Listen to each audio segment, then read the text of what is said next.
Welcome back to Bible Bears, everyone. I'm Ryder Cullison. So last year I touched upon a case. It was a custody case between two individuals. One was a Jeffrey Younger and his ex-wife, Dr. Ann Georgulas. They have a pair of twin boys, James and Jude. At the time that I reported on this, they were both 7 years old. Now, at that time, the mother, Dr. Ann Georgulas, wanted to transition one of their sons, James, who I believe was 7 at the time, back in October 2019. She wanted to transition him to a girl. The father was like, no, that's not happening. So thus began a bitter court battle, which costs, I'm sure, thousands and thousands and thousands of dollars.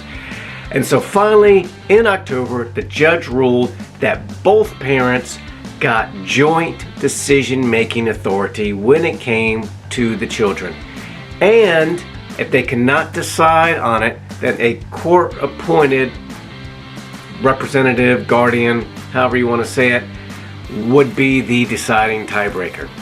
So, up until this time, James was allowed to remain James.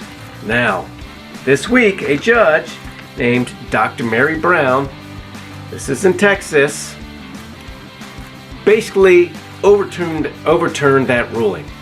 She said that Dr. Ann Georgulas now had the authority to transition young James into a girl named Luna, and she could enroll James in school this year as Luna. Not only that, she can begin transitioning therapy, which could involve giving him estrogen treatments.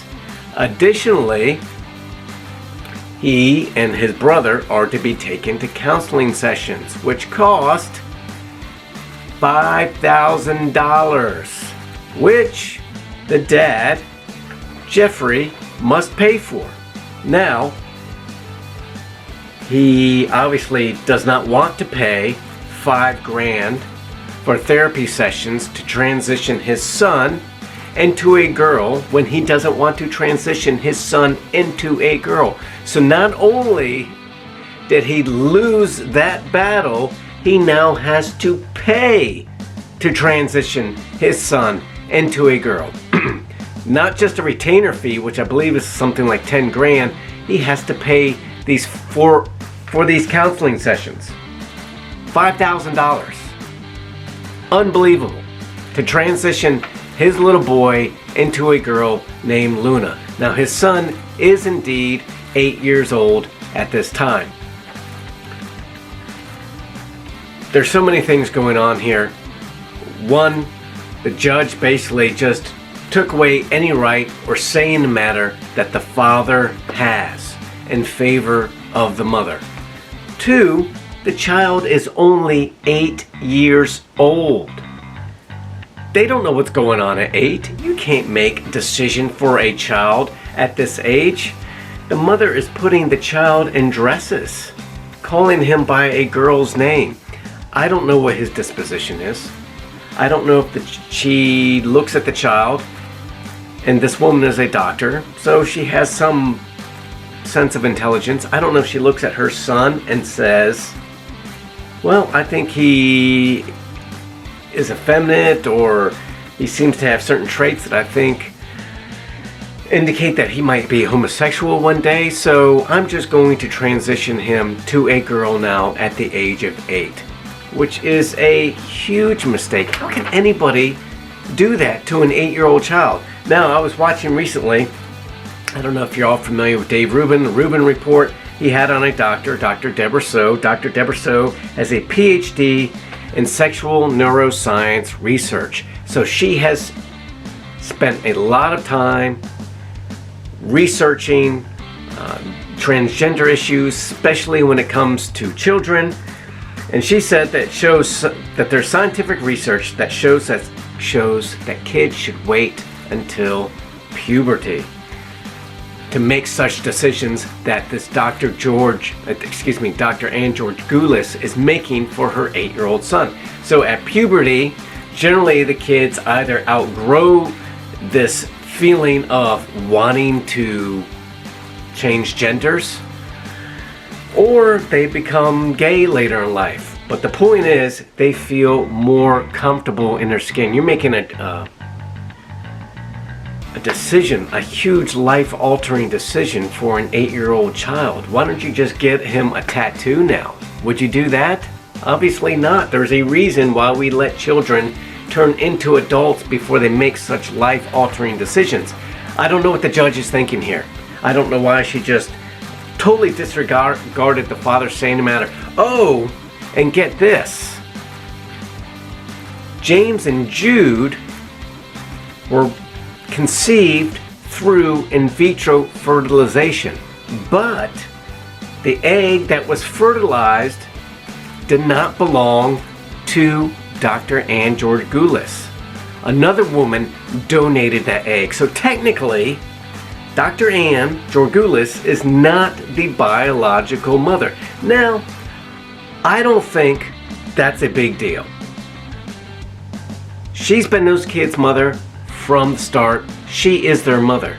However, to disregard the biological father's right to have any decision-making authority in his son's life, this isn't like the mother taking her son to the hairdresser and dyeing his hair pink or giving him a mohawk without the father's say. You're putting him in dresses and calling him a girl's name, for goodness sake.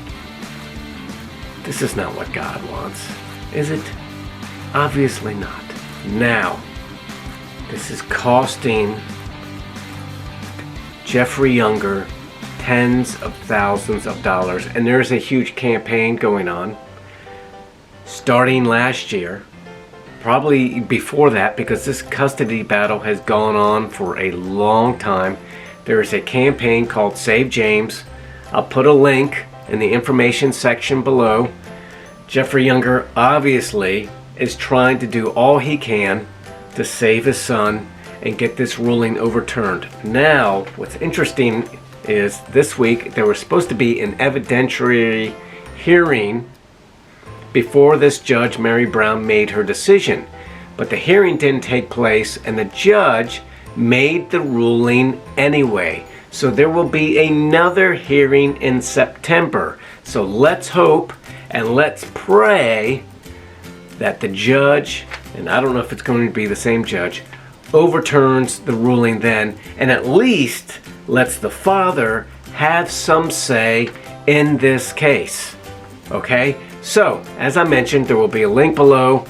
Jeffrey Younger is trying to do everything he can to save his son, but obviously legal fees cost tens and tens of thousands of dollars, not to mention that he now has to pay tens of thousands of dollars to get his son,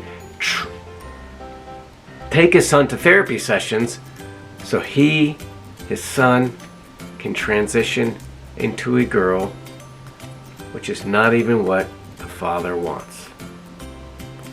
I don't know what's coming to this country. Everybody's kind of lost their mind. What do you think? Should the judge have made this ruling and totally disregarded the father's say in the matter? 2, should this even happen in the first place? Should an 8-year-old child, let's go all the way up to a preteen, should a preteen be allowed to make such a decision? Should they be transitioned into another gender this early on in life? Should the mother or any parent be allowed to make that decision for their child? Or should the child make the decision themselves when they're at the age where they can exercise good judgment and wisdom? We don't even let our kids vote until they turn 18. Because why? We worry they don't have the intelligence and wisdom to know all the issues surrounding the candidates and to make a sound choice, and yet you're going to allow them at this age to change genders? There's all sorts of research coming out now that researchers aren't supposed to talk about. Deborah So said she got attacked when she came out with this research, stating that kids should wait until puberty because there is an agenda.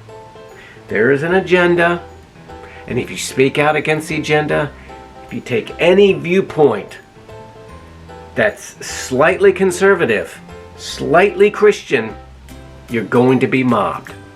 The mob's coming after you. You're going to turn around, there's going to be a pitchfork in your back. We need to keep fighting. Listen, who's putting protection around us? That's right, God is. So we need to help Jeffrey Younger if we can. At least pray for his family.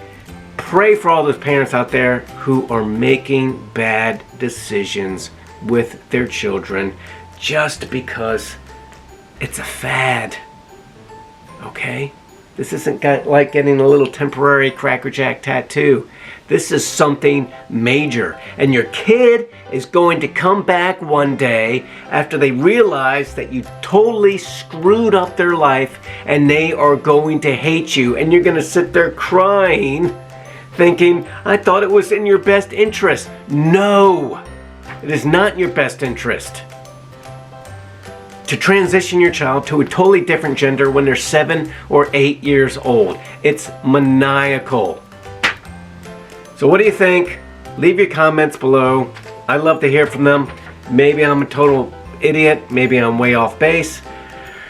Or maybe I'm just speaking common sense here. I love you guys. Have a blessed week.